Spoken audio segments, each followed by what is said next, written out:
Pues si les parece, tras este breve descanso vamos a proseguir.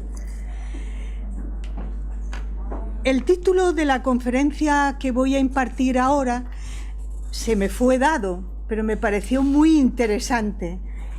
Primer reto del humanismo, el hombre. Yo creo que esta mañana ya se han dicho cosas muy importantes en la mesa y en la conferencia de don Carlos Osoro. Ya me gustaría a mí desgranar de alguna manera esa propuesta de una nueva antropología. Iré comentando, voy a hacer una breve introducción para expresar un poquito este título e iré diciendo los pasos que voy a dar, ya que de verdad que anoche fue el momento en que me acordé que no había hecho un esquema para entregaros. Bueno, pensar el humanismo, no voy a hacer referencia a todas las cosas que se han dicho esta mañana, supone siempre, como se ha dicho, la defensa de la dignidad humana. Supone también, y consecuentemente de esa defensa de la dignidad humana, supone la búsqueda de una filosofía del sentido o consentido. Y supone también la búsqueda de unos valores trascendentales. Hace muy poquito, a comienzo del 2017, el conocidísimo por parte de todos Salvador Giner ha publicado un libro que ha titulado Pensar la religión, humanismo, fe y razón. Dentro de una propuesta propia de la trayectoria que todos conocemos de Salvador Giner, de una laicidad, pero nunca un anticlericalismo, como él mismo propone, dice que humanismo y materialismo no son nunca sinónimos. Y creo que tiene razón. Esta es una de las propuestas que hace Salvador Giner y en la que afirma que a veces se hablan de humanismos como humanismos laicos o no laicistas, laicos. Esto lo deja también muy claro Salvador Giner, y él dice que no se pueden hacer sinónimos el humanismo y el materialismo. Por lo tanto, el reto no está aquí. El reto no está en que hablemos de un humanismo no materialista. Yo creo que el verdadero reto es preguntarnos si se puede vivir un humanismo sin Dios.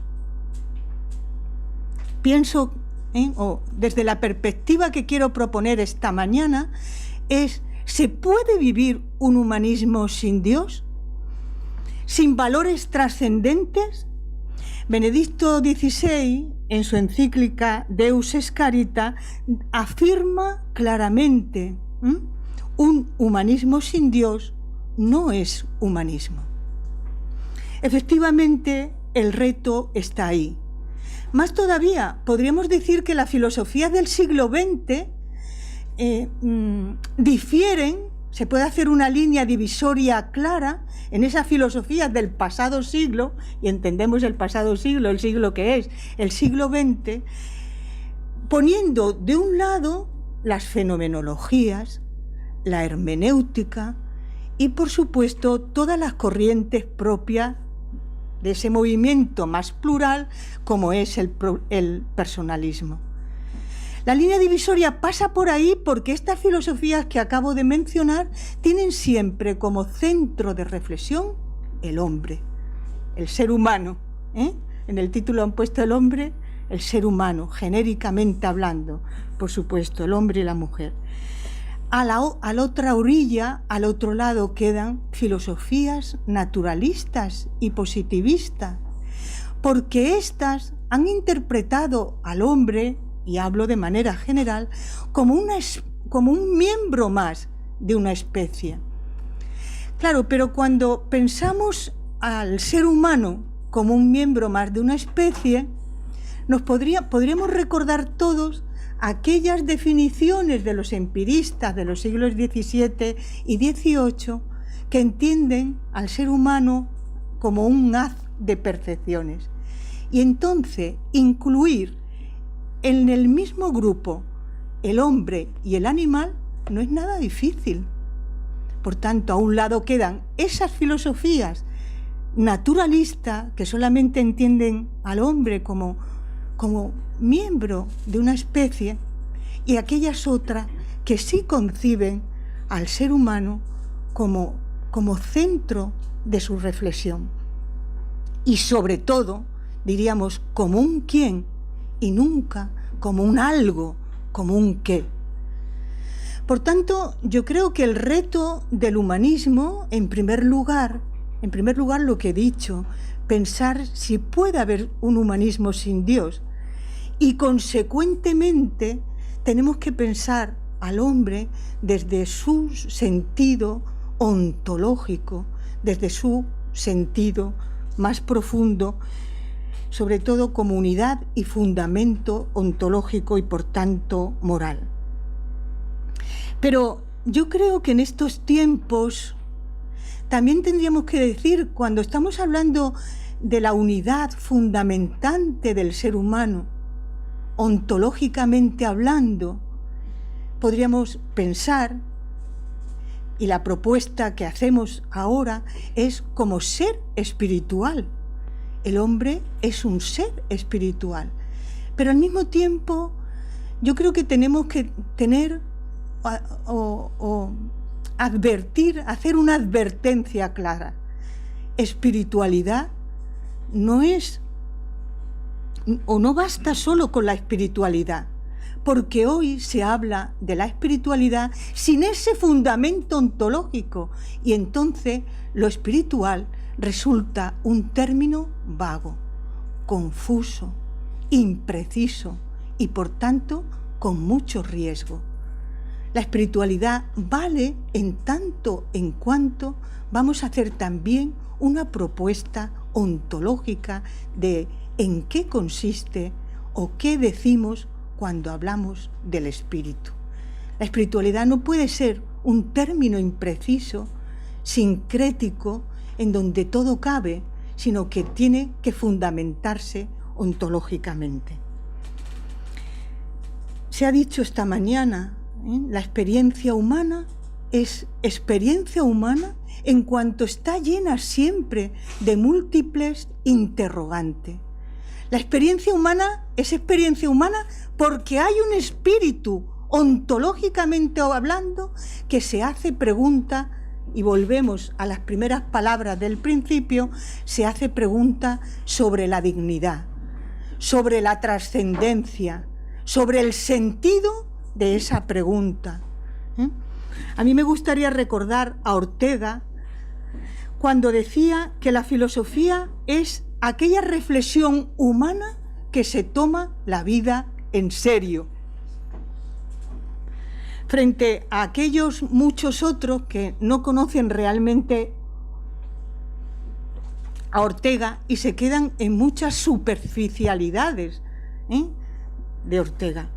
Cuando Ortega, lo recuerdo muchas veces, en aquel artículo de 1908, antes de ser catedrático de metafísica de la Universidad Central de Madrid, habla de lo santo, dice, efectivamente, yo vivo como un hombre agnóstico, pero eso no quiere decir que ese sentido de lo santo en el que yo no creo, no lo entienda como un hándicap, como una pérdida de un sentido. Cuando aquel miembro, aquella persona del Ateneo se acerca a Ortega y le dice, yo como usted no creo en Dios, ¿no? Y le dijo, hombre, eso es como si usted me dijera, no tengo el sentido de la vista o el del olfato, y usted se sintiera contento de eso. Podrá decir que no lo tiene, pero tiene un hándicap, tiene una falta de algo, ¿no? O la propia Hannah Arendt, cuando en su obra sobre la condición humana dice que el ser humano solo crece, por tanto solo se desarrolla y madura ante referencias.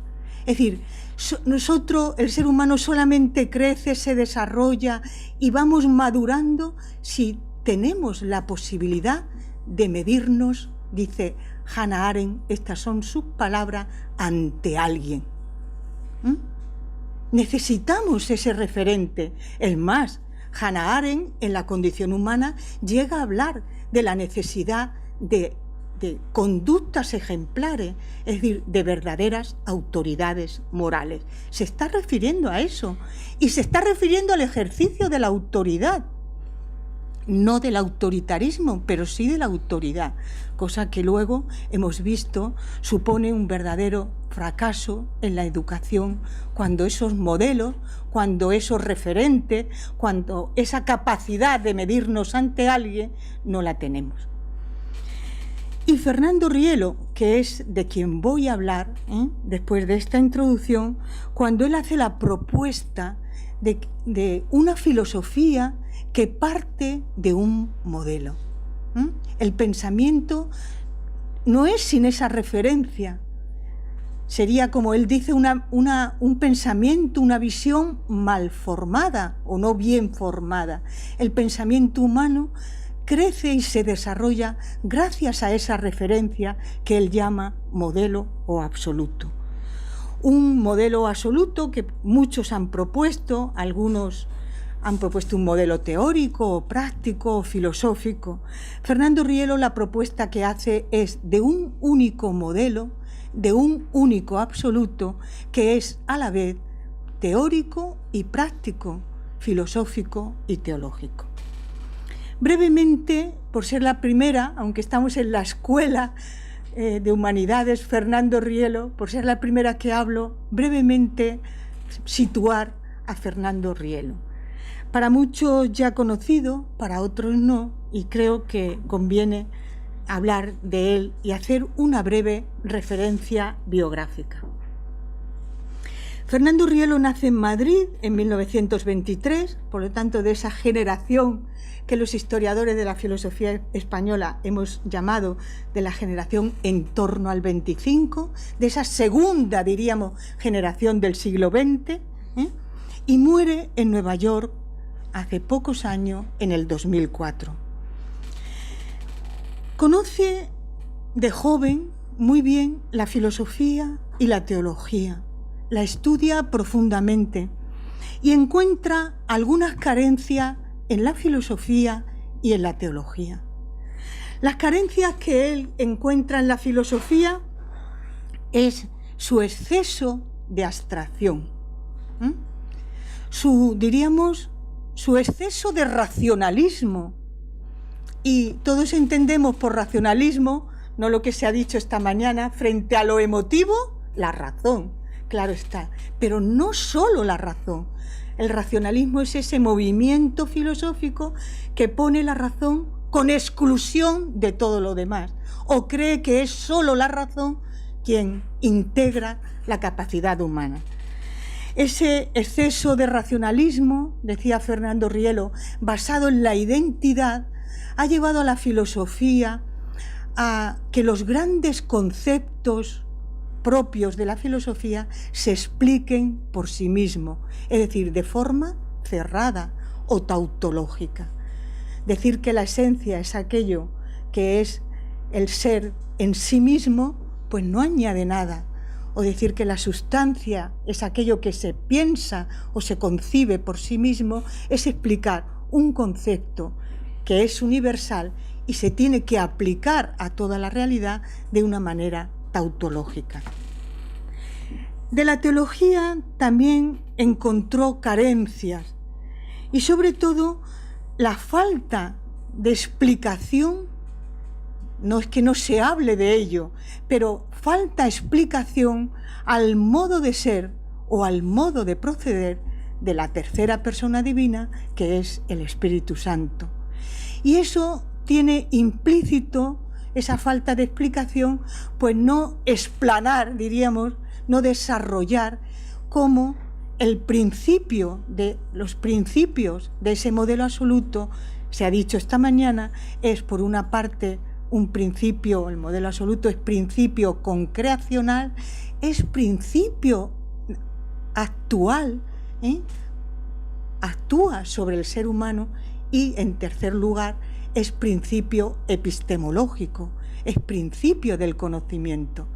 Hay que hablar de esa tercera procesión, hay que hablar de ese modo de ser del Espíritu Santo, porque es el principio del conocimiento, porque es el desarrollo de cómo nos inspira.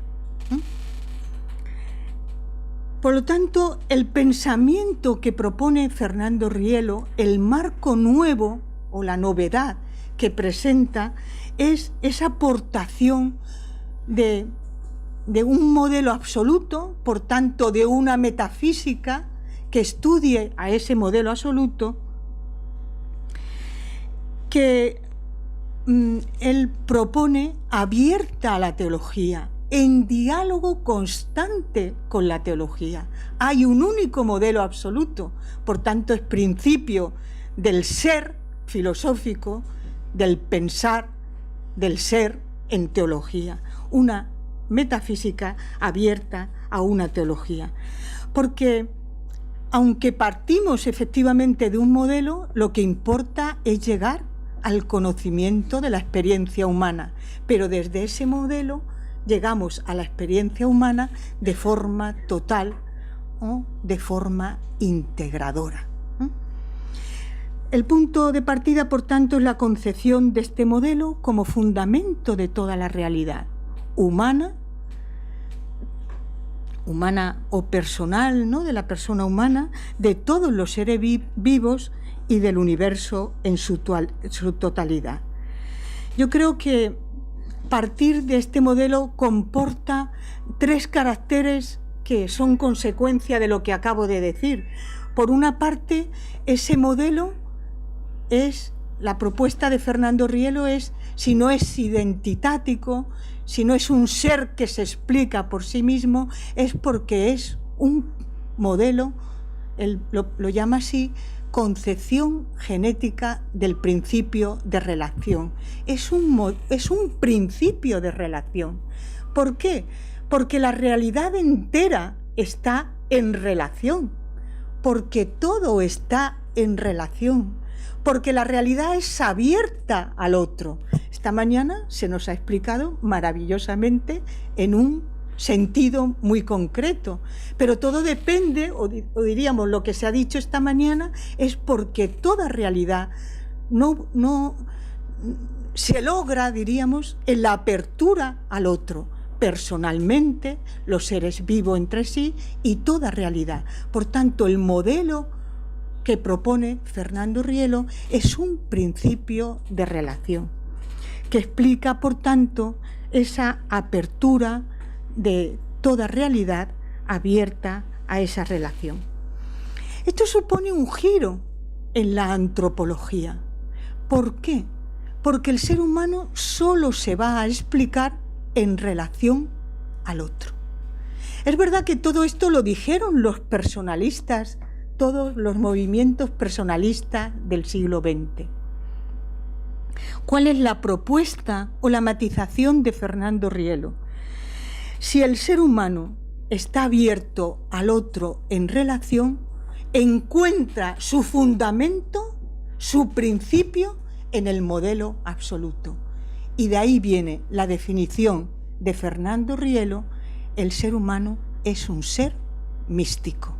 O como ha titulado en otras ocasiones, la definición mística del hombre. El hombre es en apertura al modelo absoluto. Esta mañana se decía una antropología nueva que dice muy bien el Evangelio, que es decir con palabras nuevas, palabras de siempre, palabras que conocemos, palabras que están en la revelación. Es decir, cuando decimos que el hombre es un ser místico, cuando decimos que la definición del hombre solo puede ser una definición mística, porque es un ser en relación con el modelo absoluto, podríamos recordar todas las palabras de Rahner en el siglo XX. El siglo XXI será ¿no? El cristianismo del siglo XXI será místico o no será.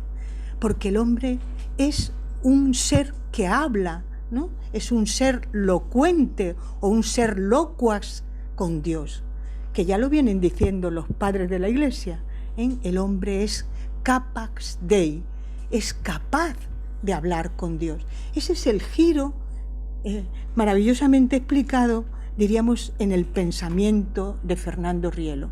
Si el modelo absoluto es el principio fundamentante de todo, la realidad, los seres vivos, los seres personales, el ser humano está en relación, en diálogo, en capacidad de compenetrarse, de dialogar con el absoluto, y esto es que el hombre es un ser místico. Y yo creo que también es consecuencia de ese giro de la antropología un giro epistemológico, porque el conocimiento entonces solo se explica, diríamos, primordialmente como un conocimiento espiritual. Luego será sensitivo, intelectivo, intuitivo, todo lo demás vendrá después, pero no está en el origen del conocimiento los solos sentidos, sino el espíritu, porque ese modelo absoluto, hemos dicho, es principio concrecional, es principio actual y es principio epistemológico. Pues dicho esto brevemente, una primera introducción sobre el humanismo y sobre el modelo, el pensamiento de Fernando Rielo, quiero hablar, ¿no? Primer reto del humanismo, el hombre. Pues, ¿cómo habla del hombre Fernando Rielo en tres aspectos breves y sencillos? 1, su idea de persona. 2, ¿qué es el espíritu para Fernando Rielo? La conciencia. Y 3, ¿cuál es el acto ontológico del espíritu, que es el éxtasis? Persona. Para Fernando Rielo, esta mañana también se ha dicho, la persona es una criatura dotada de cuerpo, alma y espíritu. Si es criatura, es que hay creador. Diríamos de alguna manera ya que es un alguien que viene de alguien.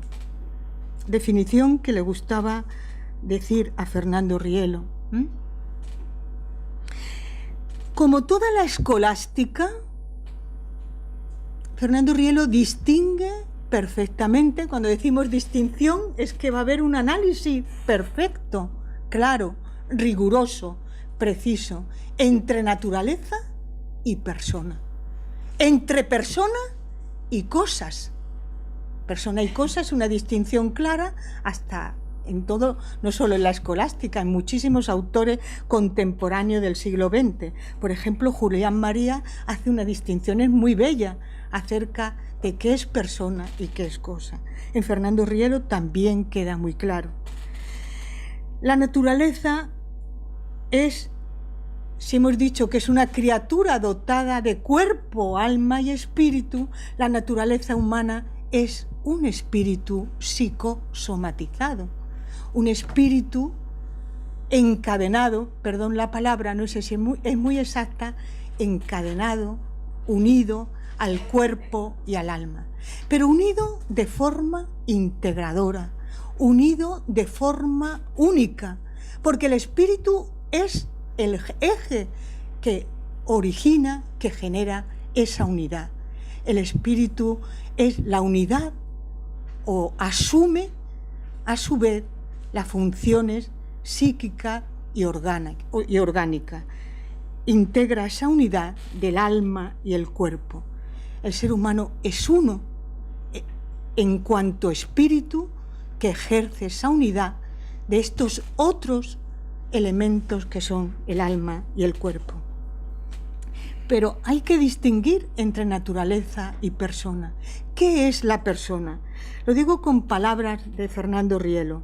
El ser humano, naturaleza espiritual, es definido persona por la presencia constitutiva de Dios en el espíritu, o de las personas divinas en el espíritu. Con lo que quiere decir que somos más que naturaleza, que somos gracias a esa divina presencia constitutiva, y desde ese modelo absoluto, desde esa divina presencia, venimos definidos como persona. La palabra persona, nos lo sabemos todo, viene de alguien que suena en nosotros. La huella, la presencia de esas personas divinas que nos constituye y deja en nuestro espíritu un nuevo razón de ser, un nuevo estado de ser, un nuevo modo de ser, una nueva forma de ser. Somos gracias a alguien. Por tanto, no somos unos seres arrojados al mundo, como se decía en el existencialismo o en la filosofía de Heidegger. La persona humana, por tanto, tiene, según Fernando Rielo, estos dos elementos: un espíritu creado y un elemento creado, que es el espíritu, y algo más. Somos algo más. Somos esa presencia infundida en nuestro espíritu. Somos un espíritu genetizado, estructurado, enriquecido. Yo tengo un amigo, un profesor, un compañero, amigo también, que un día me contó una anécdota que nunca he olvidado.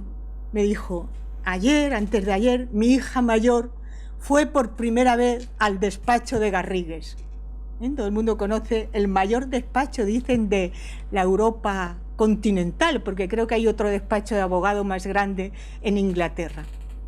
Y mi hija ya desde el día anterior estaba muy nerviosa, una joven licenciada que va, como se dice, de práctica, ¿no?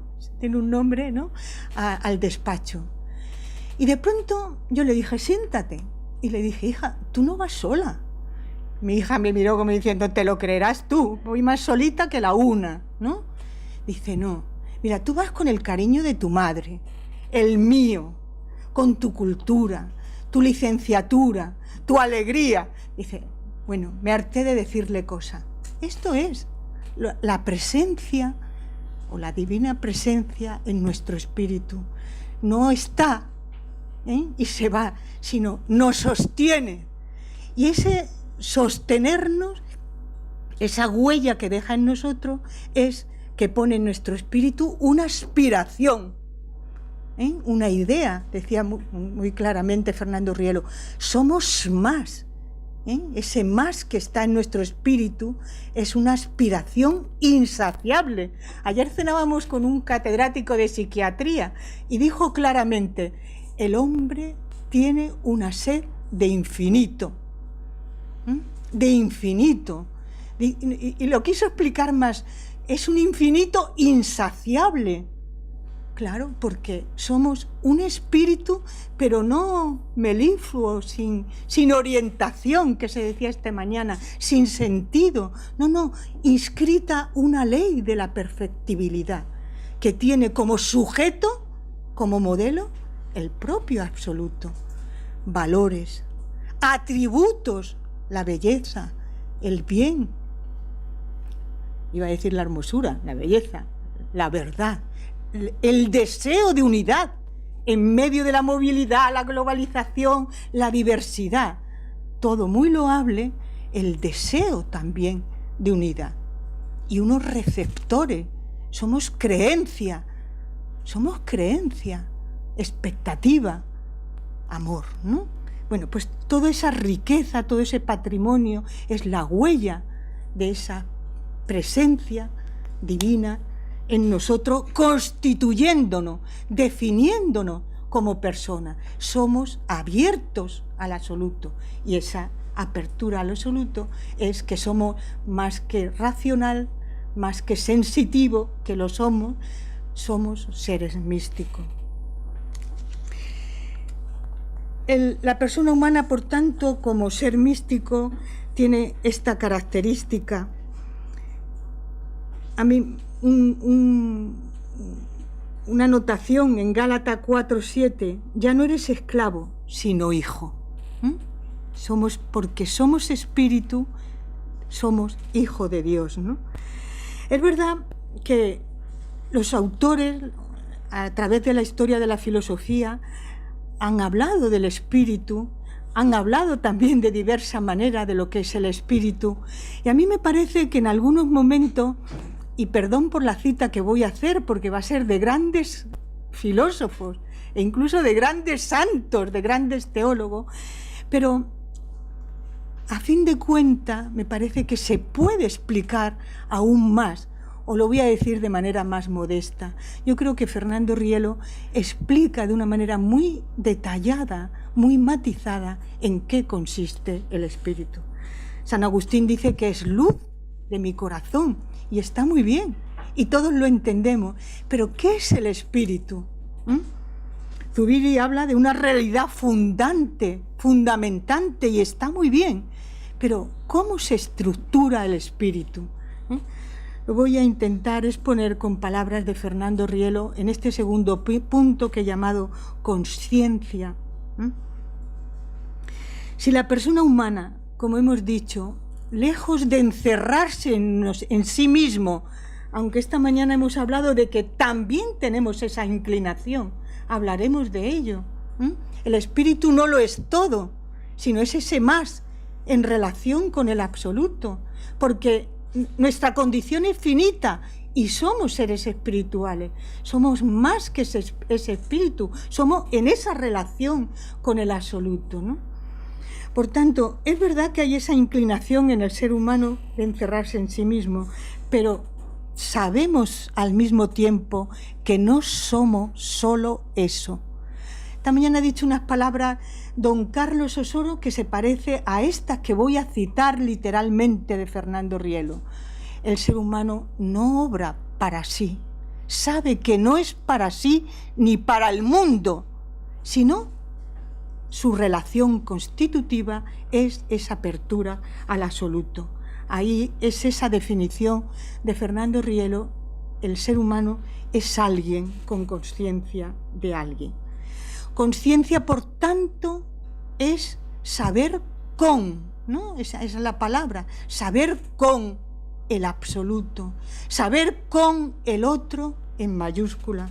La conciencia es siempre órgano de sentido, es buscadora de sentido.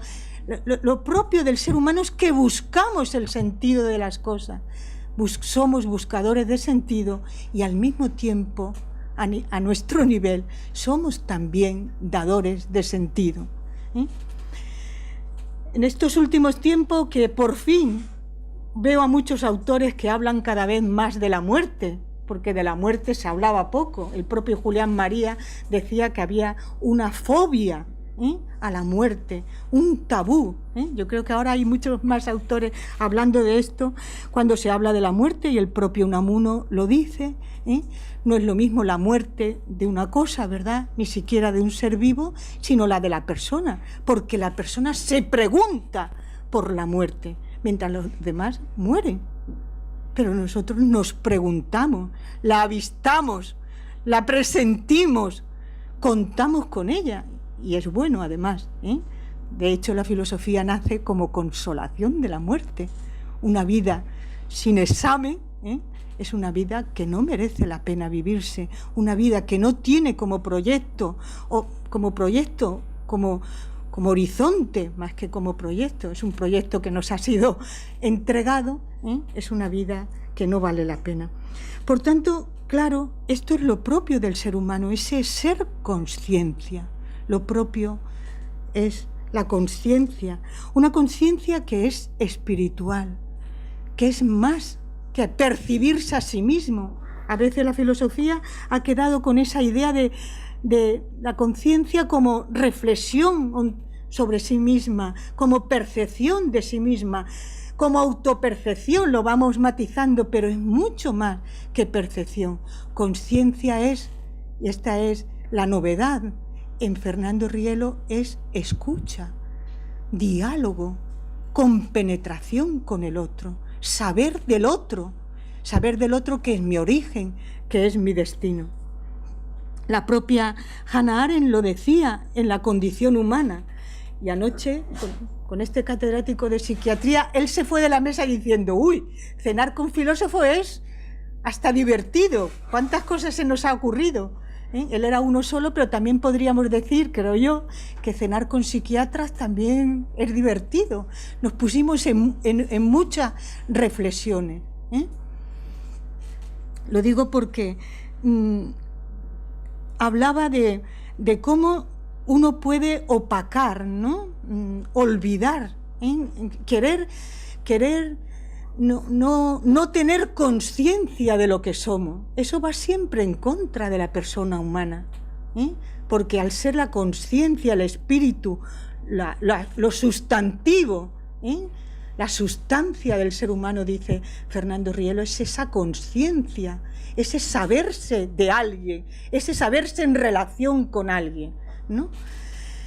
Lo contrario nos hace daño. Y Hannah Arendt lo cuenta también en La banalidad del mal, cuando dice aquellos hombres que mataban sin piedad, por supuesto, sin compasión alguna, ¿cómo fueron capaces de matar de esa manera? Dice, no tuvieron, no emplea la palabra conciencia, comprensión, no supieron conceptualizar el mal y lo banalizaron. Pero yo creo que Fernando Rielo, cuando habla de conciencia, habla más de percibir la realidad, de comprender la realidad. Es esa apertura al absoluto. Voy, de alguna manera, o es mi pretensión desgranar el único reto que me he querido plantear en esta respuesta al título. No podemos vivir un humanismo sin absoluto. Porque es esa conciencia del absoluto que al mismo tiempo, vamos a decir, que nos lleva a Dios, voy a decir con las palabras de vida, nos diviniza, nos humaniza, nos integra y lleva nuestra vida humana a la auténtica plenitud. Así dice Fernando Rielo, la percepción o conciencia es la de una persona que, poseyendo un espíritu psicosomatizado, responde, puede dar respuesta a la divina presencia constitutiva del acto absoluto. Por eso, la conciencia, dice Fernando Rielo, es primariamente, originariamente, vivencia, más que racionalización, intelectualización. Todo eso viene después, son caracteres, es vivencia. Y vivencia, él lo define así, es el vínculo de toda criatura con el Creador. Es esa presencia que es viva y por tanto se hace vivificante en cada ser humano, esa presencia constitutiva de alguien. El ser humano es consciente no solo de algo, sino porque es alguien. Y eso significa que puede reducir, cada uno de nosotros podemos reducir todo lo instintivo que también está en nosotros. Es verdad que nuestra condición es finita, pero nuestra capacitación, nuestra proyección es infinita, abierta a la absoluta. Y esa conciencia es la que hace posible que podamos reducir lo negativo, lo egocéntrico en nosotros y sobre todo nos permita esa trascendencia que nos relaciona con ese alguien o ese modelo absoluto.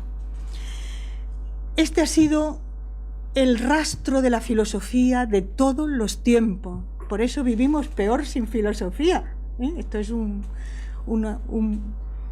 sketch publicitario. Vivimos peor sin filosofía, pero es más que la filosofía, por ejemplo, de Spinoza, cuando dice que hay que buscar pasiones alegres que contrarresten las tristes que ya tenemos, o de la propia Hannah Arendt, que ya hemos dicho, cuando busca la conceptualización, o del propio Freud, que nos enseña a salir de nosotros mismos a través de la verbalización, ¿no?, en el psicoanálisis.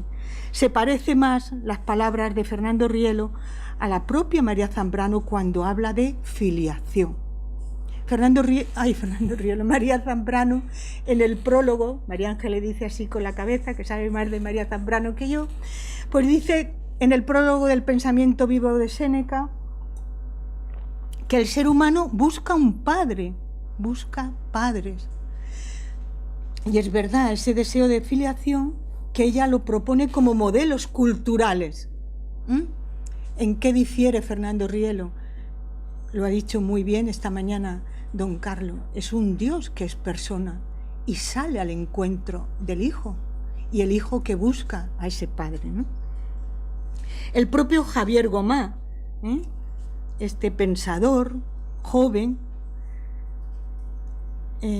español, ¿no?, que vive en Madrid y que ha hecho toda una tetralogía para, si me oyera el resumen que le voy a hacer, diría que reductiva, pero aunque sea en mor de la brevedad, él viene a decir con detalle, eso sí, con verdadero detalle, yo lo voy a decir en 2 palabras. ¿Cuál ha sido el error de la filosofía? Pues lo ha dicho muy claro. Desde la filosofía griega, que es uno de esos 3 pilares que hoy ha citado tan estupendamente don Carlos, ¿no? El error fue que buscaron ideas y no personas. Eran paganos. Buscaron idea, buscaron concepto. Necesitamos universales. Pero, dice Gomá, no solo idea, necesitamos personas. La idea, él busca un modelo, como hace Fernando Rielo muchos años antes que Javier Gomá, por edad y por tiempo. Pero él lo explica muy bien. No son modelos abstractos, no son ideas, son personas y tienen que ser, él lo dice muy bien, ejemplares. El día 28 de junio, Javier Gomá, él no, pero bajo su guión, se ha representado, creo que ha sido el director Ernesto Caballero, que ha representado tantas obras de Galdós, se lo digo a don Benito, pues ha llevado al Teatro María Guerrero, no sé a qué teatro de Madrid, la obra de un diálogo suyo con su padre, un modelo de ejemplaridad para Javier Gomá, ¿no? O sea, ha escrito libros de filosofía y acaba de escribir una obra de teatro.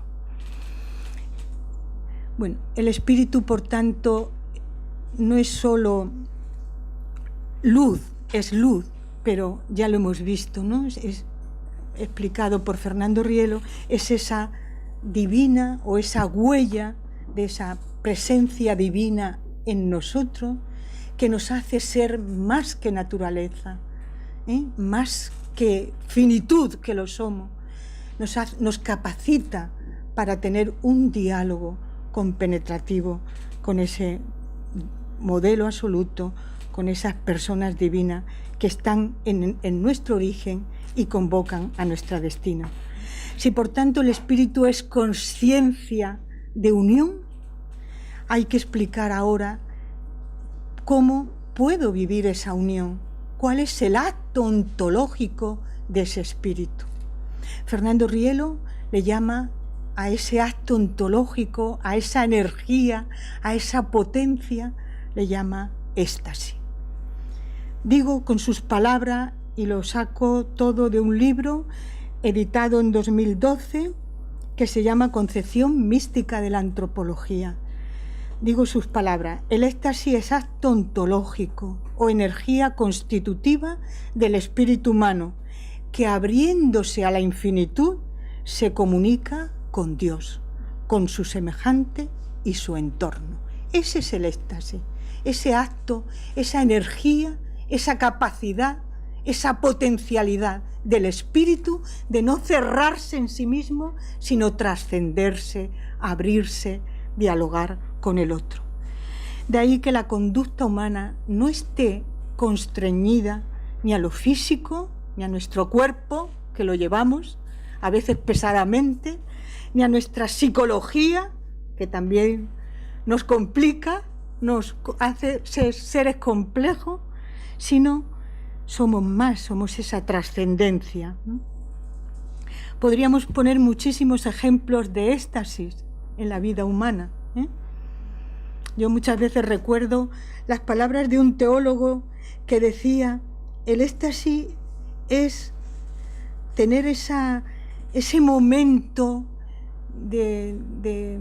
él ponía un ejemplo muy concreto, de haber oído la 9ª sinfonía de Beethoven y cuando termina pensar que el mundo sin esa sinfonía sería mucho peor.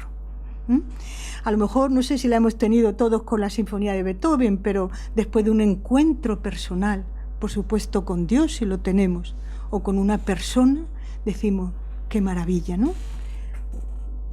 Hay muchos momentos estáticos en nuestras vidas.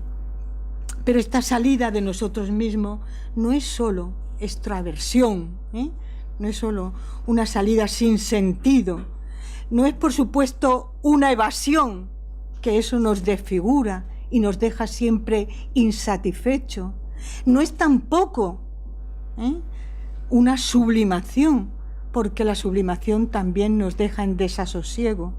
Es un encuentro personal, es una forma de compenetración. A mí me gusta mucho cuando Fernando Rielo distingue entre presencia del modelo y posesión del modelo.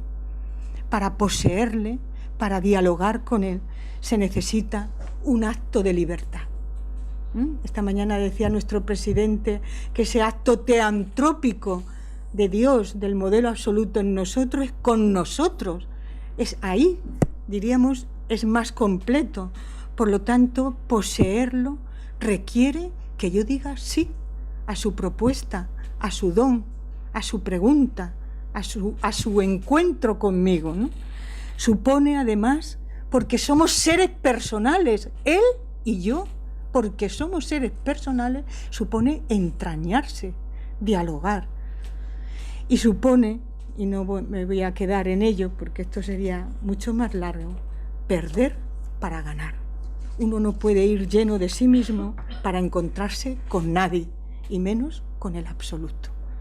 Esa fuerza de vaciamiento de lo que no es importante, es la única manera de que efectivamente un día podamos encontrarnos con lo importante. Pero si uno lleva muchas baratijas, pues se queda con las baratijas, ¿no? Lo místico, por tanto, es la incrementación positiva, es lo positivo de nuestro espíritu. Hemos dicho, por otra parte, que hay esa condición finita. Mientras que cuando hablamos de lo espiritual estamos hablando también de nuestra finitud, cuando estamos hablando de lo místico estamos hablando de lo máximo, por tanto, de la plenitud. Termino. El ser humano, con palabras de Fernando Rielo, es un ser místico. Por eso solamente se puede explicar el dinamismo de la vida humana, porque es dinámica, cuando efectivamente dejamos, nos proponemos y dejamos que el absoluto actúe en nosotros.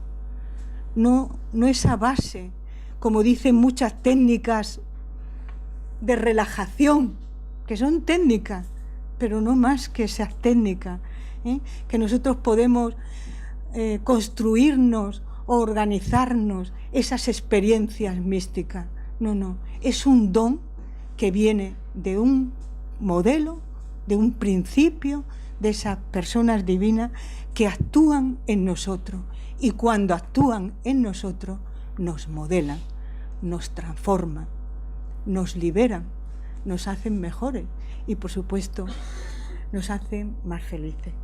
Pues nada más, muchísimas gracias.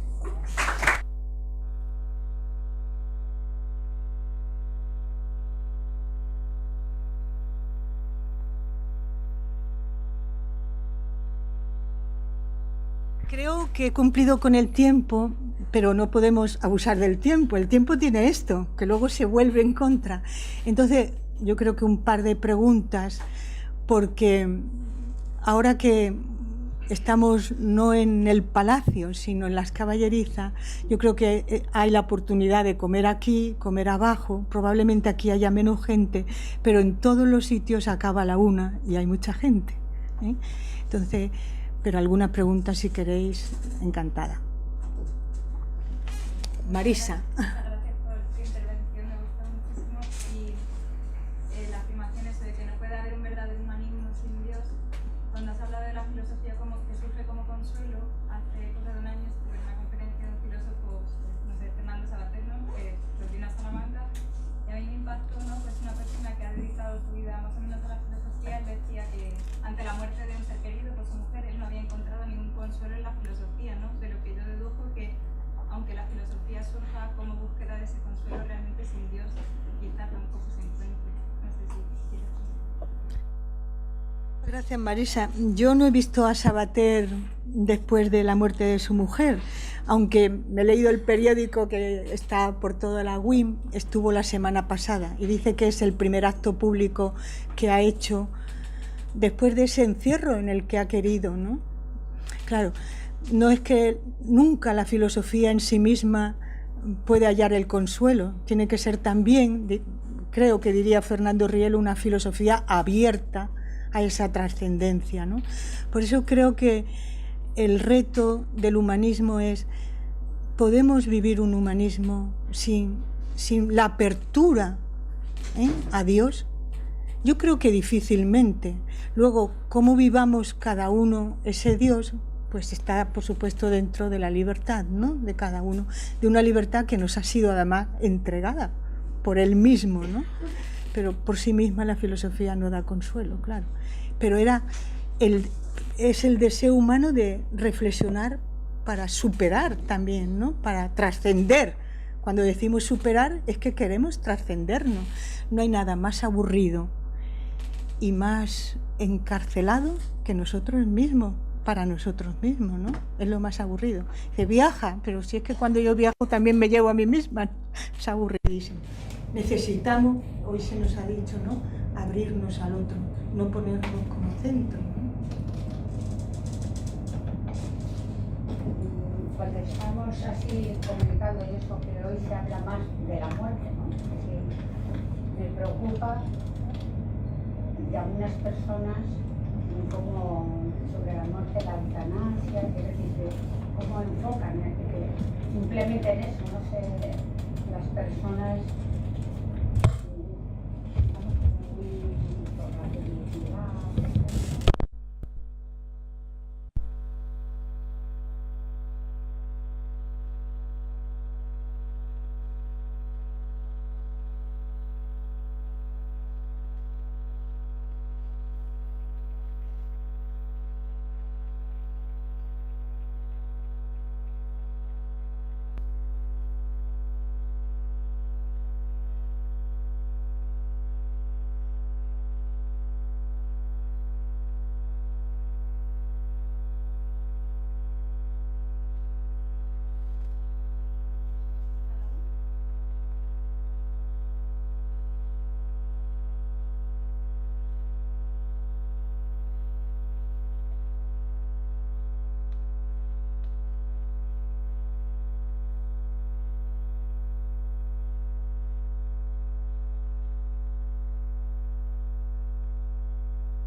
Entonces, él, es verdad que toda, no digo toda, pero su reflexión lo ha basado en una idea de ha sido sobre la muerte, ¿no?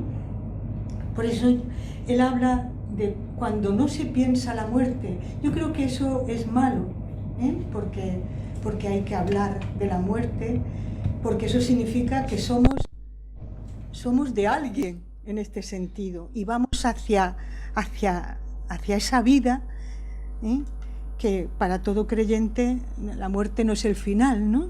Etcétera.